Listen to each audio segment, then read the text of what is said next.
If your activewear e-commerce store gets traffic, but sales feel random, it's probably not your marketing and it's probably not the product itself. It's usually the last 2 minutes before checkout. That is single-handedly where most brands either lose the sale or they get the customer, and they get the customer for life.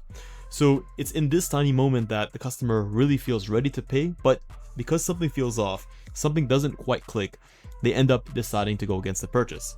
On today, I'll show you how, based on our experience working with thousands and thousands of e-commerce activewear websites, what we've done to help improve customer conversion in terms of the customers that land on a website and that actually convert into paying customers. There's 5 key friction points that I've seen that quietly kill conversions and ultimately cause sportswear brands to launch in a less than ideal position. So without further ado, my name is Shadi Adada. I'm the co-founder and creative director of FittDesign, the world's first sportswear fashion design agency. We help brands go from an idea to a physical product in under 30 days. And we also help them build their e-commerce platforms. So I've had the luxury of seeing thousands of e-commerce stores in the activewear space on how they operate. And these are ultimately the biggest things that they face. Most e-commerce stores focus on getting more traffic, but the real leak with the customer experience is usually the customer experience. Sportswear shoppers have a lot of options to pick from, and they're picky for good reason because of that. They are very insistent on getting the right fit, the right fabric, the right delivery speed. They want to know that if they need to have a return, that they can actually have that return. And payment options matter to them because customers are getting their attention more and more divided. So it is in the critical moment in which you are collecting payment that the experience needs to be as frictionless as possible. So if someone loves your product, friction makes them pause, and a pause actually kills that momentum and doesn't convert the sale. This is why you're watching this video. So here's ultimately the uncomfortable truth. You can lose a sale even if the customer actually wants the item itself. All it takes is one moment of doubt that ultimately gets them to think, will this fit me? Why is shipping so expensive? Where is this company based out of? Can I return it easily? Why does the checkout feel so clunky and annoying? They don't just email you about it, and they won't email you about it. They'll simply close the tab and they'll move on with their very busy lives. So the wild part is that most brands ultimately try to fix this issue with discounts and abandoned cart follow-ups, but ultimately the discounts don't remove the doubts themselves. They just kind of reduce the pain, and if anything, they lower your perceived value in the customer's eyes. What actually boosts conversions with your customer is the relief. It's ultimately when the checkout itself feels super easy, streamlined, everything feels predictable, and the customers ultimately stop overthinking their decisions. When the fixes are ultimately not complicated, it's just usually that they're missing because your website doesn't perform like this to begin with. By the end of this video, you'll have a quick 10-minute audit that you can actually follow to run on your own store. You'll spot at least one of these friction points that I'm going to mention in this episode that's costing you sales at the moment. And the last friction point is ultimately what I found in my experience that hurts brands most because it directly affects sizing confidence. So let's get into the 5. The 5 friction points that ultimately hold up customers and prevent them from making that purchasing decision. And number 1 is the hidden total cost shock. This is where a customer adds an item, adds another, they feel really good about the process, and ultimately they see shipping, duties, taxes, all of the things that come up after the total is calculated. And what that does is it just creates that extra layer of friction when they are already in a position where they need to continue that momentum.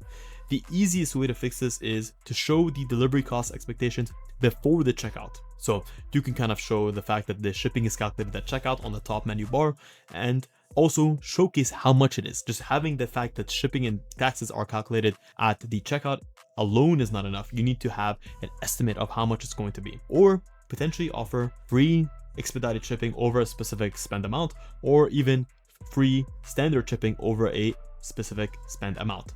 And you need to also make sure that you're putting the estimated delivery time. When customers wait till the end to see what the delivery time is, it's usually always longer than expected. So you need to make it clear upfront what and how much they are expected to wait. The goal is to have no surprises at checkout. Everything should be clear and brought upfront. Number 2 is weak trust signals. So what this means is that when customers are about to pay, their brain immediately goes into fight or flight mode. They're asking themselves, wait, is this store legit? And ultimately, am I going to get scammed by interacting and engaging with the store? This happens way more than most brands would want to admit, especially when you're not a household name, which, let's face it, most of us are not Gymshark or Nike. How to fix this is ultimately making sure that you're adding trust icons near the payment buttons. If you have some sort of ISO assurance or some sort of quality assurance, make sure that you're showcasing that. A lot of verified payment providers like Visa, MasterCard, Apple Pay, all of those have built-in protection systems. By showcasing that these are payment methods that you accept, you're also knowing and giving customers the knowledge that they have a recourse if anything goes wrong. Also, consider adding micro proof elements on the cart or checkout. These can be things like 30-day returns or fast support or X amount of customers served, and make sure that they are accurate. And ultimately add real customer reviews to the checkout area or next to the checkout area, and make sure that they're actual customer reviews. If you can have them with images and actual customer feedback, make sure to do that. All of that adds credibility to the operation. Next up is if checkout takes too long. Why and how this happens is that if you have too many steps and too many repeated fields that you need to input in the checkout process. Extra click ultimately gives more chances for the customer to quit and to opt out of the checkout process. How to fix it is offer guest checkout. They don't need to be able to have to make an account every single time. Reduce the form fields to the essentials only, first name, last name, and if you can code it into the system, make sure that if they've inserted the name once, that it can auto-populate, or it can tap into Mac OS or even PC's ability to take their name and to auto-populate and to auto-deploy their information. Make the checkout process super visible. They know how many steps they're through and how many steps are left. Amazon is great at doing this. Gymshark is great at doing this. And make sure that you're offering streamlined payment systems like Apple Pay and Google Pay, because most people are checking out on their mobile phones. And the last thing that they want to have to do is to type with one hand and to get their credit card details out with another hand. Next up is unclear delivery and returns policy. Sportswear customers ultimately care about timing and risk. If the delivery and the returns policies are vague, this is a massive risk for customers. So how to fix it is make sure that you're actually putting the delivery estimate of when they can expect the product, and make sure that you put things like ships in 12 to 24 hours, receives at this address within 1 to 2 business days. Put the returns in one simple sentence or paragraph in the checkout page, and create a easy return policy.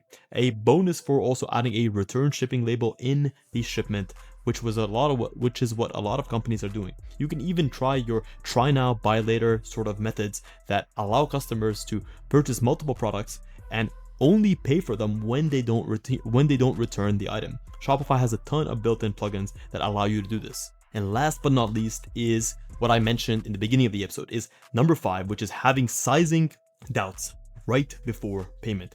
This is the silent killer for sportswear, which is ultimately touted as well-fitted athletic wear that matches and shapes your body and makes you more confident. If customers have a doubt that the product, the leggings, the bra is going to fit them correctly, they are going to run straight for the door and they're not going to purchase from you. So the idea here is that you need to give customers a clear understanding of what size they are for their specific weight, height, and measurements. So you need to make sure that you're addressing questions with a what's my size sort of checkout. Shopify has a bunch of plugins that allow you to check the box and to fill in your weight and your actual height, and they'll give you specific sizing recommendations on your exact website in terms of what customers should go for. Add fit notes that actually feel real. So don't use generic terms like athletic, compression. Add things like runs true to size or runs away from size. Give people a way to quantify what the fit is like. Add a simple between size rule. So if you know that customers should size up or size down depending on the fit, then mention it to them.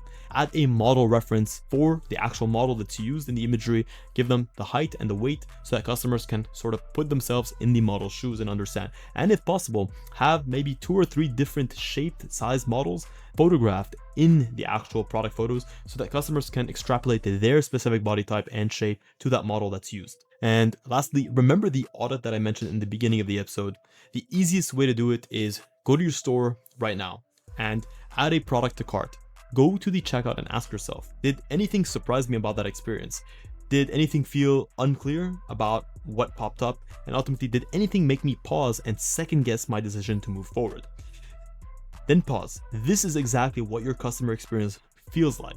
And this is usually where sales die. You now have the ammo and the information that you need to make adjustments on the lowest hanging fruits so that you can maximize your conversions with customers. If you fix even 1 or 2 of these friction points, you'll usually see a conversion lift without spending a single additional dollar on ads. So the goal here is not to convince customers at checkout, it's to give them the relief that they're making the right decision. If you guys enjoyed this episode, please consider smashing a massive thumbs up. It really helps us out. It keeps us motivated to keep pumping out this content for you. And I say this from the very bottom of my heart. Thank you so much for tuning in to this episode of Fit Design TV. Until next week's episode, stay awesome.